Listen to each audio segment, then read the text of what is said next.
Hello everyone, সবাই কেমন আছেন? আশা করি সবাই ভালো আছেন। আমি শেফ অংশে আপনাদের সামনে হাজির হলাম আজকে চকলেট আইসক্রিম রেসিপি নিয়ে। তো বন্ধুরা, আপনারা বাইরে থেকে অনেকে আইসক্রিম কিনে খান, আইসক্রিম পছন্দ করেন, বাচ্চারা আইসক্রিম খেতে চায়, অথবা মেহমান আসলে আপনারা আইসক্রিম দিতে পারতেছেন না। তো সেজন্য বাসায় নিজেরাই আপনারা নিজের হাতে তৈরি করে নিতে পারবেন। আজকের ভিডিওতে থাকছে চকলেট আইসক্রিম শুরু থেকে শেষ পর্যন্ত কিভাবে বানাতে হবে, আপনারা খুব সুন্দরভাবে ইজিতে আপনি নিজের হাতে তৈরি করে নিতে পারবেন। তো বন্ধুরা, আজকে ভিডিওটা আপনারা শুরু থেকে শেষ পর্যন্ত দেখবেন, তাহলে আপনারা সুন্দরভাবে বানিয়ে নিতে পারবেন। তো আর এখন মূল ভিডিওতে চলে আসি। এখন সর্বপ্রথমে আমি এখানে 25 গ্রাম চকলেট পাউডার নিয়েছি। তার সাথে 500 গ্রাম মিল্ক নিয়েছি আমি এখানে, দেখতেই পাচ্ছেন। অবশ্যই আপনার চকলেট পাউডারকে ছাঁকনি দিয়ে ছেঁকে নেবেন। এরপরে সুন্দরভাবে হ্যান্ড উইশ দিয়ে এগুলোকে মিক্সড করে নেবেন। তার সাথে এখানে তারপরে 200 গ্রাম চিনি অ্যাড করে দিয়েছি আমি এখানে। আপনি আপনার মতন করে চিনি যতটুকু পছন্দ করেন সেভাবে চিনি অ্যাড করে নিতে পারবেন। আমি এখানে 200 গ্রাম চিনি অ্যাড করেছি। তার সাথে এখন চুলার ফ্লেমটা জ্বালিয়ে দিতে হবে। এখন আমি চুলার জ্বালিয়ে দিয়েছি। এভাবে আপনারা রাবার স্প্যাচুলা দিয়ে চুলা জ্বালানোর পরে সুন্দরভাবে অনবরত নাড়তে হবে, কিছুক্ষণ পর পর নাড়তে হবে, নাহলে চকলেটটা নিচে লেগে যাবে। দেখতেই পাচ্ছেন আমি কিভাবে নাড়া দিচ্ছি। অবশ্যই আপনারা চেষ্টা করবেন এই যে ঘনত্বটা কিছুক্ষণ পর পর চেক করতে হবে। এই যে আমার অলরেডি ঘন হয়ে এসেছে। অবশ্যই আপনাদেরকে এখানে 10-15 মিনিট জাল দিলে চকলেটটা ঘন হয়ে যাবে। আর চাইলে আপনারা কনডেন্স মিল্কও ব্যবহার করতে পারেন। দেখতেই পাচ্ছেন আমার ঘনত্ব হয়ে গেছে। এখন আমি ওকে ঠান্ডা করে রেখে দিব। তার ফাঁকে এখন আমরা এখানে একটা বলের মধ্যে হুইপিং ক্রিম নিব। দেখতে পাচ্ছেন আমি হুইপিং ক্রিমটা আমার জমে গেছে, কারণ আমি ভুলে আমার হুইপিং ক্রিমটা নর্মাল ছিল, সেজন্য আমি এটাকে ঠান্ডা করার জন্য ডিপে রেখে দিয়েছিলাম এই কাপে দিয়ে। কখনো আপনারা এই ভুলটা করবেন না। এই ভুলটা করলে আপনাদের ওইভাবে জমে যাবে। ডিপে রেখে দেওয়ার কারণে ঠান্ডা করানো, তো এই জন্য আমার হুইপিং ক্রিমটা জমে গেছে। তো এখানে 1.5 কাপ আমি হুইপিং ক্রিম নিয়েছি। 1.5 কাপ হুইপিং ক্রিম নিয়ে আপনারা দেখতেই পাচ্ছেন আমি একটা হ্যান্ড ব্লেন্ডারের সাহায্যে এইটাকে ফোম উঠিয়ে নিব।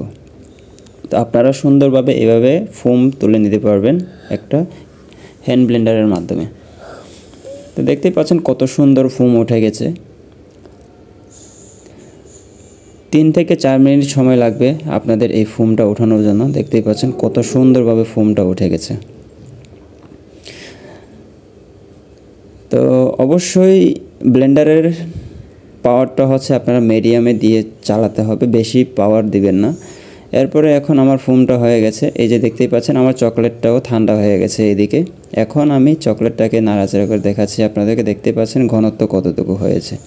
আপনারা এর থেকেও ঘনত্ব করতে পারবেন, যত ঘন করবেন তাহলে আইসক্রিমটা তত সুন্দর ভালো হবে।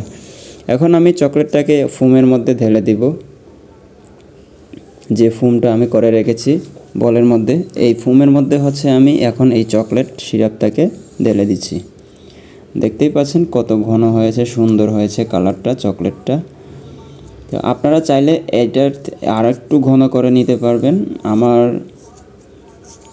এটাই পারফেক্ট মনে হয়েছে, সেজন্য আমি এতটুকুই ঘনত্ব করেছি।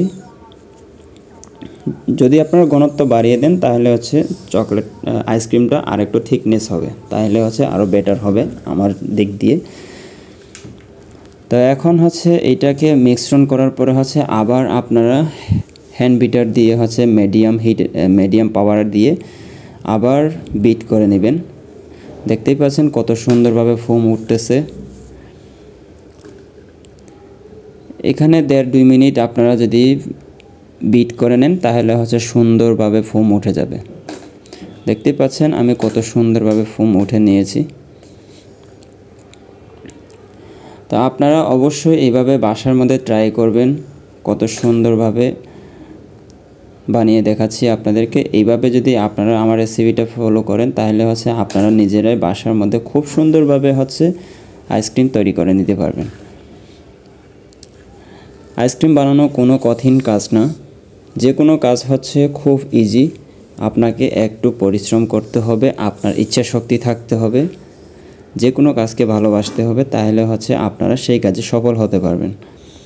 তো দেখতেই পাচ্ছেন আমি কত সুন্দরভাবে ফোমটাকে তুলে নিয়েছি, এখন অনেক ঘন হয়ে গেছে। দেখতেই পাচ্ছেন বাহিরে যেভাবে চকলেট আইসক্রিম বিক্রি করে দোকানে আপনারা কিনতে পাওয়া যায়, সেভাবে সেম টু সেম হয়েছে। কালারটাও দেখতে পাচ্ছেন, আমি এখানে কোনো কালার ইউজ করি নাই, এখানে অনলি চকলেট পাউডার ইউজ করেছি। আপনারা চাইলে চকোবিট ইউজ করতে পারেন। দানা দানা চকলেট যে দানাগুলো আছে চকোবিটগুলো, সেগুলো হচ্ছে আপনার ব্যবহার করলে হচ্ছে আপনার আইসক্রিমটা খেতে ভালো লাগবে এবং কালারফুল হবে, ডেকোরেশন সুন্দর হবে। তো এখন আমি এগুলোকে বক্সের মধ্যে জমিয়ে নিব। দেখতেই পাচ্ছেন আপনারা কত সুন্দরভাবে আইসক্রিমগুলো ফুমিংভাবে নামতেছে বক্সের মধ্যে, কত সুন্দর দেখা যাচ্ছে। অবশ্যই আপনারা রেসিপিটা ফলো করলে সুন্দরভাবে তৈরি করতে পারবেন। এভাবে আমি হচ্ছে এই বক্সে জমাবো। আপনারা এই বক্সে দেওয়ার পরে হচ্ছে 8 থেকে 9 ঘন্টা ডিপ ফ্রিজের মধ্যে রেখে দিবেন, তাহলে হচ্ছে আইসক্রিমগুলো সুন্দরভাবে জমে যাবে। অবশ্যই আপনাদের ফ্রিজের টেম্পারেচার, বাসার নর্মাল ফ্রিজ যদি হয় তাহলে হচ্ছে 4.5-5-এর মধ্যে রেখে দিতে হবে, তাহলে হচ্ছে আইসক্রিমগুলো খুব তাড়াতাড়ি জমবে। আর যদি 4-এর নিচে হয় তাহলে হচ্ছে জমতে কষ্ট হবে। এখন আমি 2টা বক্সের মধ্যে আইসক্রিমটা জমাবো, আমার 2 বক্স হবে আশা করি।